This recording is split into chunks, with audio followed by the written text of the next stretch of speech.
తెలుగు బుల్లితెరపై త్రినయనిగా ప్రేక్షకులని అలరించి ఎంతో ప్రేక్షకాదరణ పొందిన నటి ఆషికా పడుకొనే.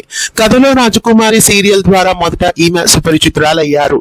తర్వాత త్రినయని సీరియల్ ద్వారా మరింత చేరువయ్యారు ఈమె. ప్రస్తుతం ఈమె ఓ సీరియల్ ద్వారా ప్రేక్షకుల ముందుకు రాబోతున్నారు. ప్రస్తుతం కార్తీక దీపం సీరియల్ స్టార్ మాలో చక్కటి రేటింగ్స్ తో ప్రేక్షకులని అలరిస్తోంది. కార్తీక దీపం ఇది నవ వసంతంగా తెలుగు ప్రేక్షకులని రెండో సీజన్ ప్రేక్షకులని అలరిస్తోంది. తమిళ ధారావాహిక చెల్లమ్మకి రీమేక్ గా ఈ సీరియల్ ని ప్రేక్షకుల ముందుకు తీసుకొచ్చారు.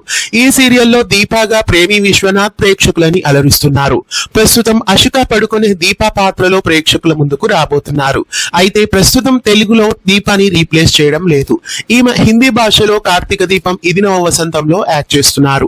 ప్రస్తుతం కార్తీక దీపం రెండో సీజన్ ని హిందీ ప్రేక్షకుల ముందుకు స్టార్ ప్లస్ లో రీమేక్ చేసి తీసుకెళ్తున్నారు. అందులో హీరోయిన్ గా మన ఆషికా పడుకొనే యాక్ట్ చేస్తున్నారు. తెలుగు ప్రేక్షకులని ప్రేమి విశ్వనాథ్ దీపాగా ప్రేక్షకులని ఎంతగానో అలరిస్తున్నారు. ఆ క్యారెక్టర్ ని హిందీ వర్షన్ లో ఆషికా పడుకొనే యాక్ట్ చేయబోతున్నారు. హిందీ భాషలో ఆషికా పడుకొనే దీపాగా ప్రేక్షకాదరణ పొందాలని కోరుకుందాం. హిందీ వర్షన్ దీపాగా ఆషికా పడుకొనే ప్రేమి విశ్వనాథ్ పాత్రలో కనిపించడం మీకు ఎలా అనిపిస్తోంది కామెంట్స్ లో తెలియజేయండి. ఇలాంటి మరెన్నో అప్డేట్స్ కోసం ఛానల్ ని సబ్స్క్రైబ్ చేసి గంట కొట్టేయండి.